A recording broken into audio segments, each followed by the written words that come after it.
ke-11 kata beliau sibuk dengan anak dan istri. Dan itu teman-teman sekalian, sibuk dengan mereka adalah hal yang baik, boleh saja. Kita sibuk penuhi kebutuhan mereka, iya. Tetapi jangan sampai sibuk dengan mereka ini membuat kita lalai dari ibadah kepada Allah Subhanahu wa taala. Dan itu yang banyak terjadi. Itu banyak sekali terjadi.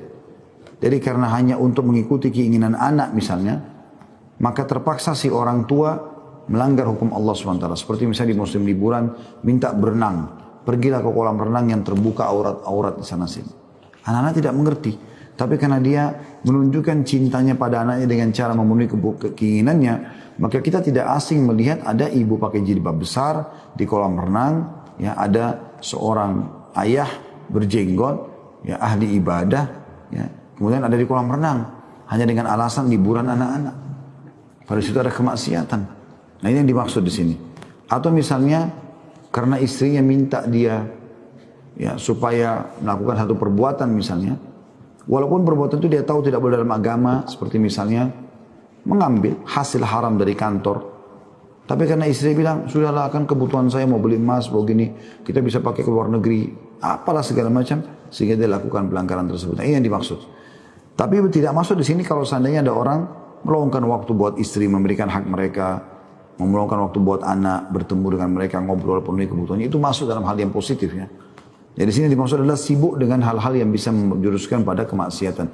Makanya saya lanjutkan bahasanya karena ini sangat berhubungan sebenarnya dengan masalah introspeksi diri tadi. Penulis mengangkat ayat Al-Quran dalam surat Taghabun ayat 14 yang berbunyi, A'udzu billahi minasyaitonir rajim, ya ayyuhalladzina amanu inna min azwajikum wa auladikum aduwwan lakum fahdharuhum. Hai orang beriman, sungguhnya di antara istri-istrimu dan anak-anakmu ada yang menjadi musuh bagimu. Maka berhati-hatilah kamu terhadap mereka. Ibnu Abbas berkata, radhiyallahu anhu, ayat ini diturunkan di kota Madinah berkenaan dengan kejadian dialami oleh Auf ibn Malik al-Ashja'i.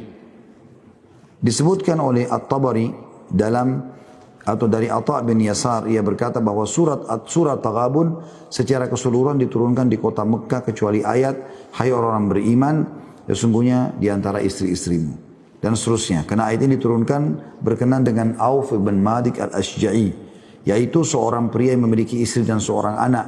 Jika Auf hendak pergi berperang, maka keluarganya menangis sambil berkata kepadanya, kepada siapa engkau akan titipkan kami? Maka hati Auf menjadi ibah, lalu ia tidak pergi berperang. Maka Allah Subhanahu wa taala berfirman dalam surah Al-Anfal ayat 28, A'udzu billahi minasyaitonir rajim, wa'lamu annama amwalukum wa auladukum fitnah. Dan ketahuilah bahwasanya hartamu dan anak-anakmu itu hanyalah sebagai cobaan saja.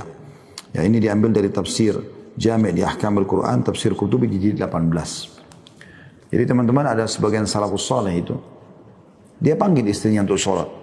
Tapi kalau istrinya tidak bangun sholat malam, dia pun pergi sholat. Ya, dia sholat. Dia tidak mau terlalai dengan istrinya tidur yang tidak mau ikut ibadah. Karena di antara mereka itu sampai sekian tahun sholat malam, istrinya nggak tahu kalau dia sholat malam. Untuk menjaga supaya keikhlasan dia ada gitu. Satu malam istrinya merasa terbangun, lalu dia lihat tidak ada suaminya, atau suaminya lagi sholat. Dia penasaran mau tahu apakah suaminya kerjakan tiap malam atau tidak. Dalam beberapa hari terus dia kerjakan, dia pura-pura tidur, terus suaminya bangun sholat. Dan setiap malam begitu, dari malam suntuk sampai pagi. Maka setelah beberapa hari berlalu, dia mengatakan, wahai suamiku, aku berapa malam ini memastikan melihat kamu tidak pernah tidur malam hari. Cuma tidur berapa saat, berapa menit kalau kita sekarang. Lalu bangun sholat malam. Ya, tidakkah kau kasihan pada dirimu sendiri? Apa jawaban dia? Istirahat, tidurlah. Sesungguhnya apa yang aku lakukan ini untuk kebaikanku dan kebaikanmu juga. Artinya kalau aku nanti selamat di akhirat, kau pun akan ikut selamat. Ya. Jadi mereka bukan malah terpengaruh dengan pasangannya yang membuat dia lemah dalam beribadah. Ibnu Katsir berkata tentang Al-Anfal ayat 28 tadi, dan ketahuilah bahwasanya hartamu dan anak-anakmu itu hanyalah sebagai cobaan. Maksudnya adalah sebagai ujian dan cobaan dari Allah SWT kepadamu. Maka jika Allah memberikan semua itu kepadamu adalah agar Allah mengetahui apakah kamu bersyukur kepada Allah ataukah kamu sibuk dengan mereka dan rela dengan tawaran mereka daripada perintah Allah. Tafsir Ibnu Katsir jadi dua tentunya. Ini sebagaimana saya bilang tadi contoh-contohnya ya. Karena banyak laki-laki korupsi, ya, mencuri, menipu, Melakukan perbuatan-perbuatan haram justru karena tekanan istrinya. Justru karena desakan anaknya, itu kan kebutuhan mereka. Istri dan anak merupakan cobaan bagi suami. Terkadang seorang suami sibuk mengurus semua hal itu dengan melalaikan ketaatan kepada Allah Ta'ala, khususnya jika istri bukan wanita salihah, hingga istri menyibukkan dirinya dan suaminya kepada kebatilan. Sibuk pergi ke bioskop, sibuk pergi ke karaoke keluarga, sibuk pergi dan itu. Berapa banyak kaum pria yang berpaling dari ketaatan terhadap Tuhannya hanya karena istri dan anaknya. Oleh karena itu, seorang pria hendaklah berusaha mendapatkan istri yang salehah yang dapat membantunya dalam urusan dunia dan agamanya. Sesungguhnya dunia adalah kenikmatan sementara dan sebaik-baik kenikmatan dunia adalah wanita yang salehah. Sebagaimana Nabi SAW sabdakan dalam hadis sahih. Dunia ini semua perhiasan, tapi ketahuilah sebaik-baik perhiasan adalah wanita salehah. Bagaimana Talha bin Ubaidillah radhiyallahu anhuma pernah menemukan keuntungan dagangannya sangat melimpah.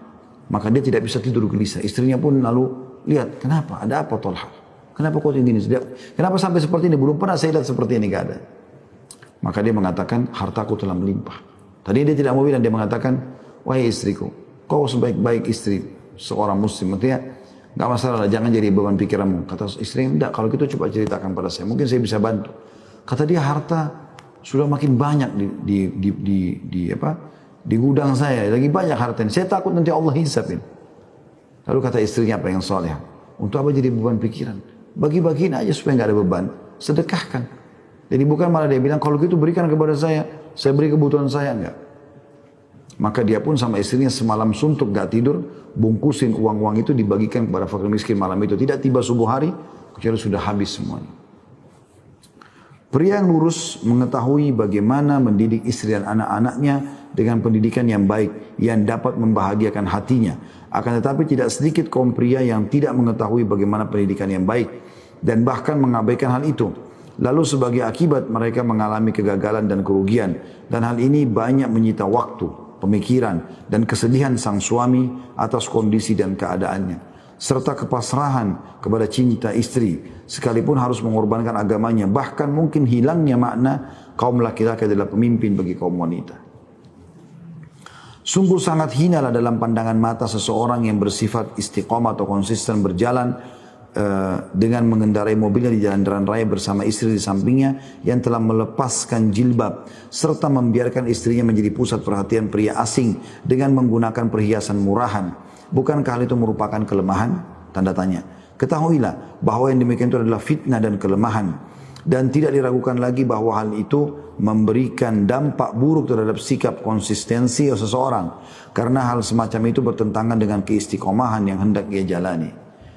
Syekhul Islam Ibnu Taimiyah berkata rahimahullah, jika hati seorang pria tertambat pada seorang wanita walaupun wanita itu adalah halal baginya dalam kurung istrinya, maka hati pria itu akan menjadi tawanan bagi wanita itu. Saat itu wanita menguasai diri suami dan dapat berbuat sekehendaknya. Sementara pada hakikatnya pria adalah tuannya karena pria adalah suaminya. Adapun anak maka cukup dengan apa yang disabdakan Rasulullah SAW, al-waladu mahzanatun majbadatun majhalatun mabkhalatun. Artinya anak dapat membuat seseorang menjadi sedih berlebihan, takut berlebihan, bodoh berlebihan dan pelit. Jadi ini hadis Nabi SAW luar biasa. Hadis ini diriwayatkan oleh Albani dalam Sahihul Jami' ya, atau disahihkan oleh beliau. Orang yang di atas tidak berarti hanya meninggalkan pernikahan. Orang yang di atas tidak berarti harus meninggalkan pernikahan dan tidak punya anak. Melainkan maksudnya adalah bersikap waspada terhadap semua itu agar tidak tergelincir pada perbuatan yang haram.